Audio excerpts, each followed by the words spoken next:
Hey, this is Pulse Vision. Sorry. Hey, kids, this is Pulse Vision coming to you live from Quattro Cinco Studios in my mom's basement. And we are continuing the reading of Chapter 5, Part 2.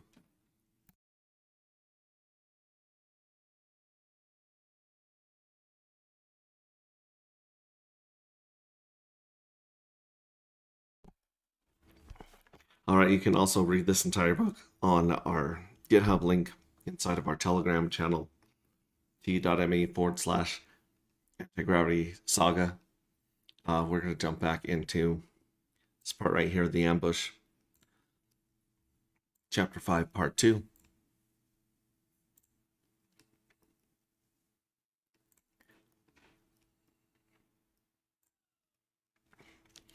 Emily and Sharon sat in a parked sprinter van. There, they were pulled off in a turnout on a country farm road surrounded by wheat and soybean fields. They arrived a little earlier than the designated time, 3:33 p.m. Sharon picked up her gas station sandwich. The soggy lettuce was as pathetic as her attempt at a conventional life. The minivan pulled up behind them, and two people got out, a man and a woman, approaching the back of the sprinter in shirts and Levi's, looking very ordinary except for their gait. Their body language telegraphed confident resolve and a greater purpose than themselves. Sharon and Emily rolled down the windows, and the man on Emily's side, Squirrel, she would learn, reluctantly spoke the code phrase. No drop thinks it's the flood. With that, Emily unlocked the doors, and they moved to the back of the vehicle. What are you two, anyway? Agents? Emily turned to look at them through the cargo area, while hefting the first set of gym bags on their shoulders. They paused to look at each other, puzzled. It's not like I'm a threat, just delivering the crystals. The woman spoke, special agents. Special agents? Ah, bad, Emily said, smirking. How many more merit badges until heavyweight champion? They rolled their eyes and carried the loot back to their ride. Sharon chuckled at how they looked like chipmunks hoarding acorns for the winter. On their return, Sharon said, nice work on being on time. These crystals on day 5, so make sure they get sealed within 6 days. Got it. How come you two aren't part of us?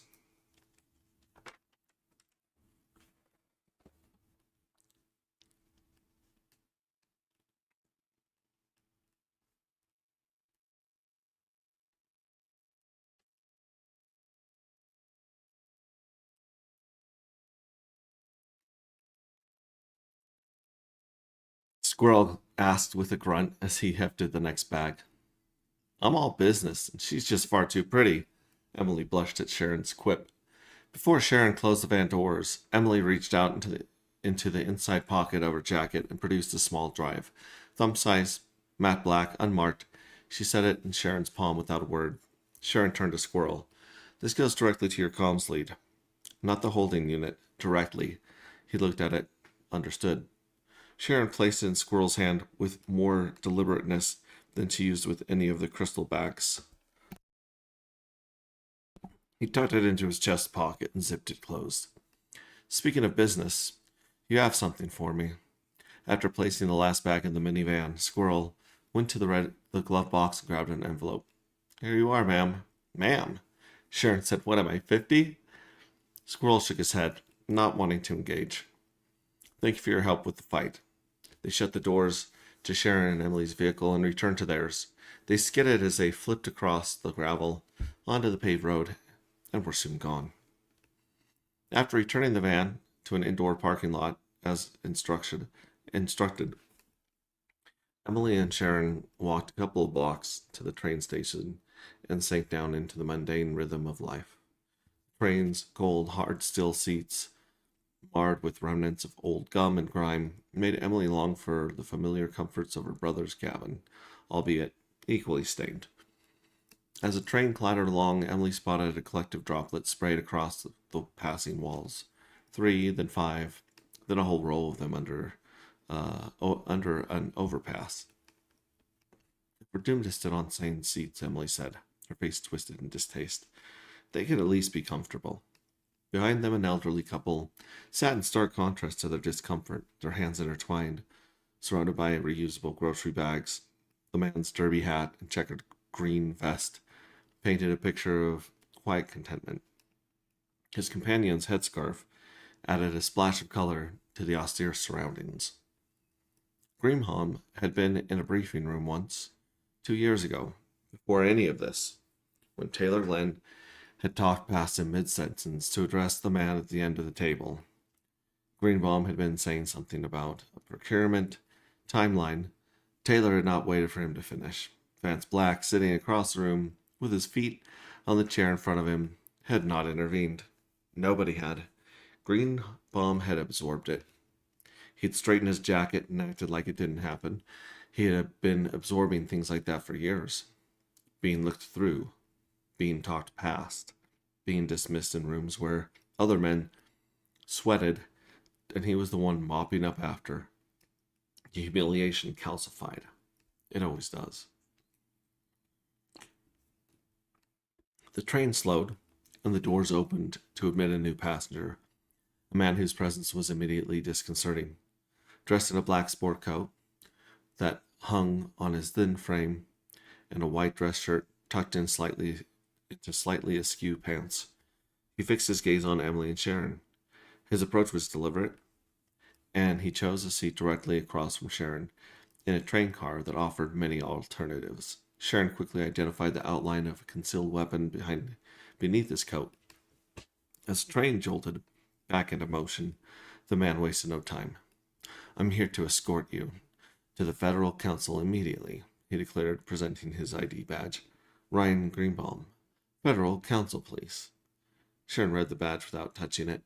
Emily had already seen what Sharon had seen, the embossed logo on the inside of his watch band, briefly visible as he reached.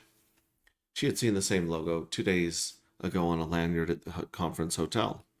She looked at Sharon. Sharon's expression said, "I know. Keep moving." Emily folded her arms. "Are we under arrest?" "Not exactly," Greenbaum replied. "Then are we free to go?" Sharon said, with the flat calm of someone who knows exactly who they're talking to. "Not exactly," Greenbaum said with a hungry smile. "I'm taking you into protective custody. The fun part is I got to do it with or without your assistance." Emily slumped her shoulders, playing the role of defeated woman. "Can I at least stop by my place and get my things?" "I'm afraid that won't be possible." "So the plan is to force us to go, even if we say no?" Sharon asked. "Yes," he replied, with pleasure and without hesitation. "Fine, we'll go, but no cuffs," Sharon said. As the train slowed to a stop, Greenbaum stood and walked toward the doors. Sharon held out her wrist as if to suggest he should cuff her. His brain froze for a moment with the mismatch between her words and gesture. The doors opened with a hiss into an empty platform. Sharon and Emily stepped off the train with Greenbaum in tow, heading down the train platform stairs to the parking lot below. "How was the rest of the conference?" Greenbaum asked. "The entire thing was pretty forgettable, to be honest," Sharon replied. At the bottom of the stairs, a white Range Rover with government plates waited for them. Greenbaum swung open the back door. Emily and Sharon got in. The interior smelled like new leather and something chemical, the air freshener working too hard against whatever the car usually smelled like. "Interesting," Greenbaum remarked. Can't say I feel the same." Once inside, Greenbaum selected a preset location on the central display, and the car propelled itself forward into traffic. Emily's stomach was doing something she didn't have time for. She kept her face still. She brushed her hair out of her eyes with a smile that cost her more than it showed. "I'm really sorry. We're just having fun." "And you're sorry?" Greenbaum turned and made eye contact with Emily, much like an eagle with freshly caught field mouse. "If I'd done something like that to either of you, I'd be in jail. Women get away with bloody murder these days." Sharon let out a laugh that sounded more like a cough. Greenbaum's jaw clenched. The buildings thinned as they moved towards the outskirts. "The difference is," Sharon said, "we, and most women, for that matter, wouldn't strip down for strangers in an elevator like some coke whore in a dive bar. You have only yourself to blame for playing with us, and we are not sorry to have taught you a lesson. I almost caught a charge for public indecency, Greenbulb said. Well, today I'm not here about that. I'm just the lucky bastard assigned to bring you in. Ryan, can I call you Ryan? Sharon asked. Look, I'm not here to judge anyone, but hey, you do you, buddy. Greenbulb's ears darkened. I'm just following orders. You really don't hear yourself talk, do you? Sharon said. Call yourself an agent or whatever you want. Whatever you want. You're not even a supervisor at the kidnapping store. The landscape thinned. Stripped cars littered the roadside like skeletons on a forgotten battlefield. You're only making me happy to have gotten this detail, he retorted. Keep squawking, bitch. The Range Rover turned toward the manufacturing district, with abandoned factories standing like silent sentinels of a bygone era of productivity. Its headlights piercing the deep night, illuminating a chain link fence and shadows that embraced forgotten streets and buildings, heavy with the stench of rust and decay. The air signaled desolation and danger. Emily spotted a vehicle, untouched by scavengers, understandably so, for it no longer bore any of its intended colors. Instead, it blended into the surroundings, rusted, forgotten, decrepit, completely yet wholly overlooked. Nice spot for a safe house, Sharon commented. The car's central display sprang to life, indicating they'd reached their destination. The Range Rover halted in a cul-de-sac littered with broken glass, dead industry, and a few dim overhead lights casting just enough illumination to lend the whole scene an anxious vignette. The silence inside and inside and around the car felt oppressive. Greenbulb faced Emily and Sharon with sinister calm, his eyes gleaming with malice. How does it feel to be the last to have spoken to Dr. Stephen Conrad? He asked with cold satisfaction. I intend to do the same to you two, but maybe we should have some fun first. The heavy silence that descended upon the car, punctuated only by the subtle hum of its idling engine, was palpable. Greenbaum's hand, previously resting casually by his side, moved with chilling deliberation towards a concealed firearm under his armpit, the metal glinting ominously in the dim light. Recognizing the imminent threat, Sharon met Greenbaum's gaze. She didn't move. Greenbaum's hand found the door. Sharon's hand found the door handle. She did not look at Greenbaum. She looked at Emily. One look, the kind that meant now, and flung the car door open. Emily followed, their feet hitting the gritty pavement. Greenbaum cursed and clamored out after him, the gun in his hand now, his composure cracking at the edges. Sharon squared off against Greenbaum. Her posture implied a grim acceptance. With her heart pounding, Emily watched in frozen terror, frantically searching for a solution that stayed out of reach. In the stretched thin silence, a thin crack split the night, not from Greenbaum's gun, but from the far edge of the lot. Alpha Corp's watchdogs, the muscle, running surveillance on the drop, opened fire. Greenbaum's body pitched forward, throat burst, weapon discharged in wild arc as he fell. The sound was still ringing, not fading, just flattening, the way a gunshot in an open space sounds spreads instead of echoes. The air tasted like burnt metal. Emily's gaze found Sharon in the same instant. Sharon was down. The fan, that looked dead, lurched to life. The side door opened before it fully stopped. Hands, efficient, unhurried, entirely unsurprised, held Emily up and moving before she understood what was being moved. These men had been waiting for this. All of it. The shot, the chaos, her. She twisted back once. Sharon was on the concrete still. A second vehicle, not the van, something she hadn't seen before. Lights off, engine already running at the lot's far entrance, pulled forward toward where Sharon lay. Emily had no way to know what that meant. She had no time. They pulled her into the van. The door closed. The lot disappeared. The van was hollow except for two bolted-in seats on the side wall. Double zip ties pressed into her wrists and ankles. Every bump jabbed the rigid floor between her ribs, between her vertebrae. Dim light filtered through the perforated steel wall separating her from the cab. Two armed men watched from their seats across from her. Emily forced her breathing to slow. She counted. She listened.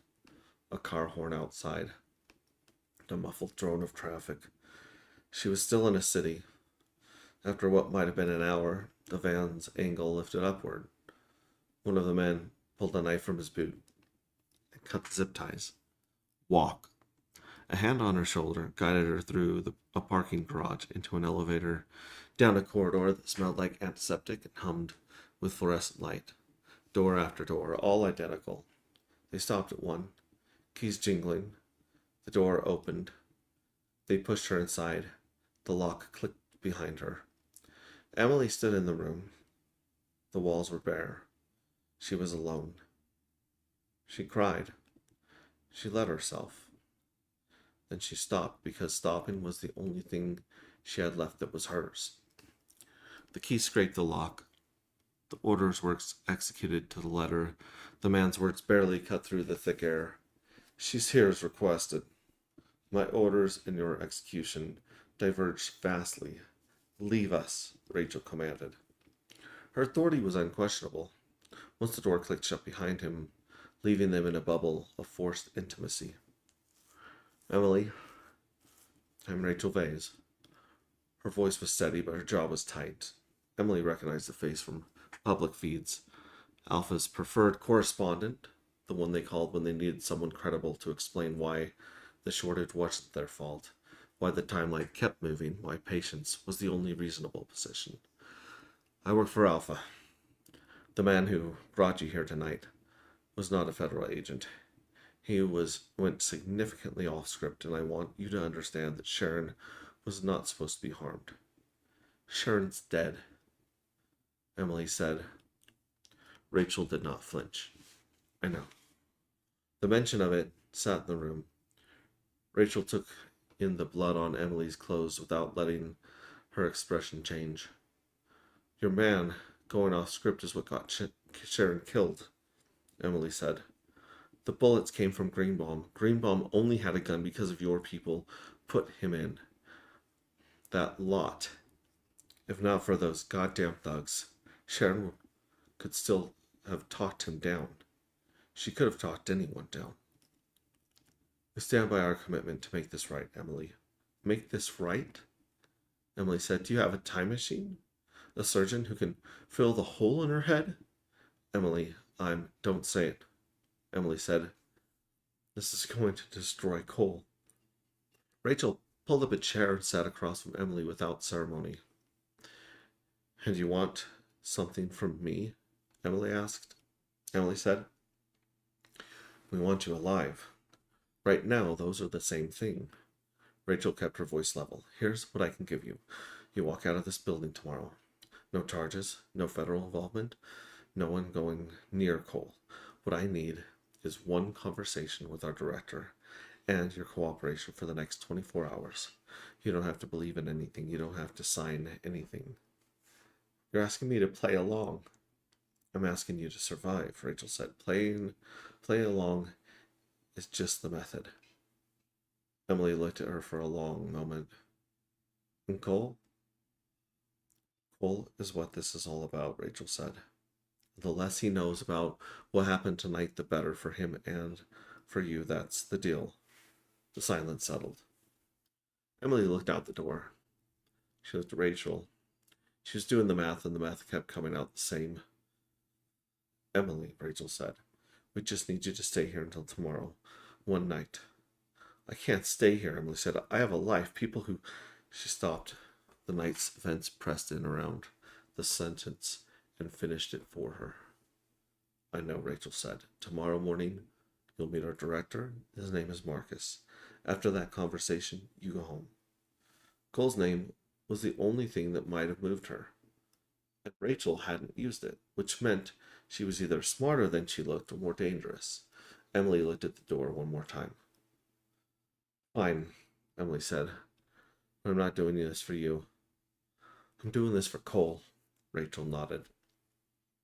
You'll find we made a bed up for you in the room across the hall, Rachel said, as she started toward the door. I'm in the next room. If you need anything at all, knock on the wall, and I'll come right over. Rachel stepped out. The room was quiet in a way that had nothing to do with the room. Emily wanted to call Cole.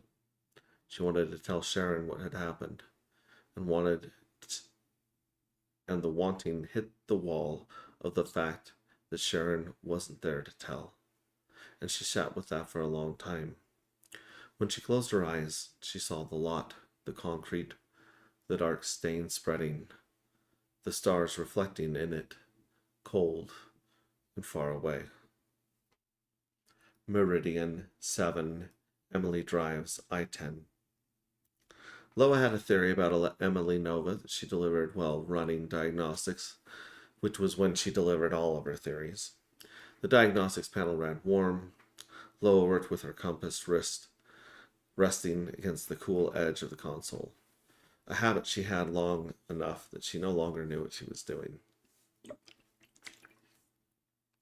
She's managing something physical, she said. The rest schedule isn't anxiety. It's a protocol. She's been on it a while. Katie had noticed the same pattern. What does that have to do with anything? Nothing operationally, Loa ran a calibration pass. I just think it's worth knowing. She's doing this with something working against her from the inside, and she's doing it better than people who don't have that going on. Pause. Sharon said she was better than the situation required. I think Sharon meant more than the situation. Peter had stared at a running log in his personal tablet. He called it Mineral Survey Notes, which was technically accurate since they were on a mineral survey vessel. Nobody had told him to do this. Nobody had told him not to. He wrote, E. Nova. Confirmed. Eastbound. Saw me. Walking distance.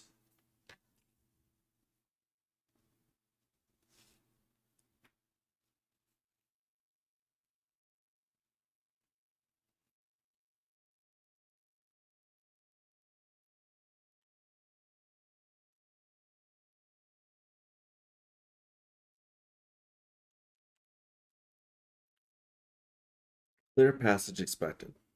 Then he wrote, she pulled over for saw me instead of driving away. She figured out he was friendly before she had reason to know. I don't know what rank that is. He showed it to Kate later. She read it. There's a reason we don't put them in order. I know, you explained. The compass tells you where north is. The compass doesn't tell you whether north is where you need to go. She handed back his tablet. Emily Nova has been pointing herself in the right direction since before she knew the network existed. That's not rank, that's orientation. There should be a patch for that. Kate thought about it. There is. It's called a droplet. But the droplet isn't the end state. The droplet just means you're wet. She paused. She's soaked. Kate had been running the filtered suite for 4 months before anything interesting happened. Interesting was relative. Everything that moved through alpha controlled relay bands was interesting in the way a locked door was interesting. The interest was in the fact of the lock, not in what you could hear through the wood. But the mission manifest had gone live 3 days ago, and now there was a name on it.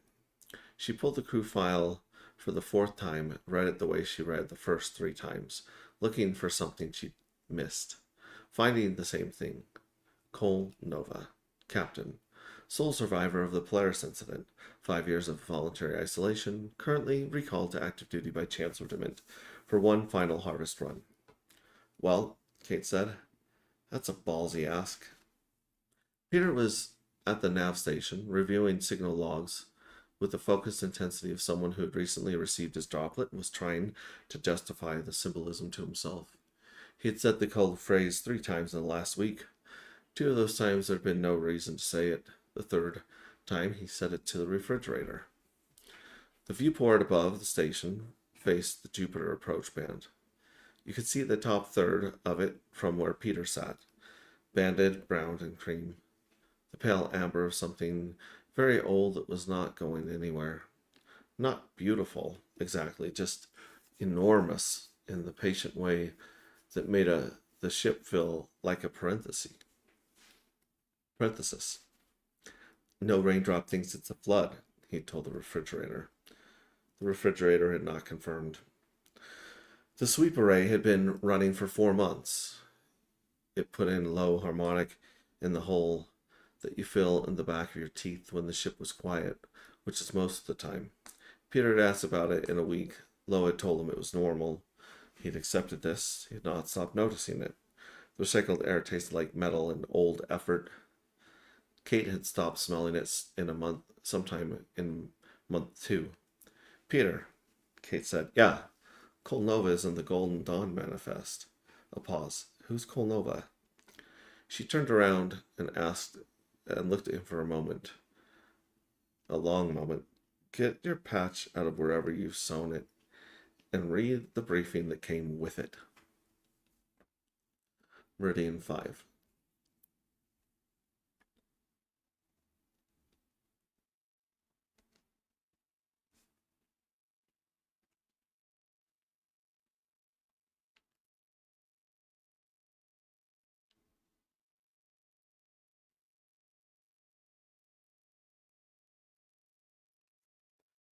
The night after the farm road.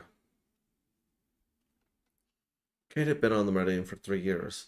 She had run sweeps through 6 different operators. She had logged intercepts that became evidentiary backbone, the evidentiary backbone of what was now being built toward the Grand Hall. She had not cried on the job before.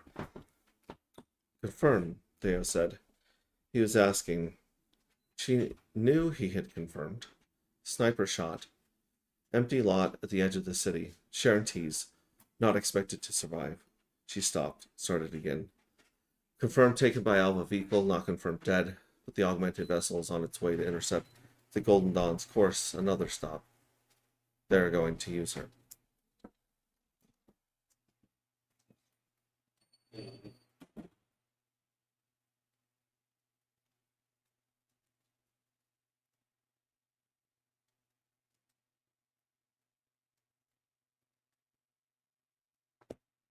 No one spoke. I ran with her for 6 months, Lois said finally. She had her back to the room. Before we stopped having reasons to be in the same city. Kate hadn't known that. She had a droplet, Lois said. She never asked what it meant. She just understood it. Immediately, she said, okay, there are people who do something about it instead of just watching. And then she asked how she could help. Peter was very still. He was learning that stillness was the appropriate response to some things, which was better than the alternatives. The ship at 0200 was different from the ship at 0800, not quieter but heavier. The hull made a specific sound at this hour that Loa said was the thermal expansion. Kate had started thinking of it as a ship breathing. Emily Nova is alive, Kate said, because someone had to say it. She was taken to Alpha facility. She got out. She's alive. Rachel has her.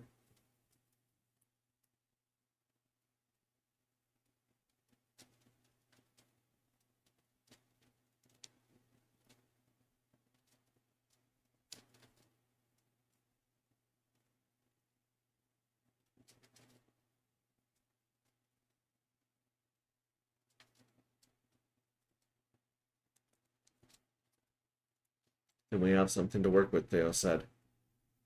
On the wall beside Kate's station, there were no modification where no modification to standard vessel interior guidelines had been officially authorized, but where such authorizations had never been specifically enforced either. There was a small stencil, a water droplet, gunmetal on gray.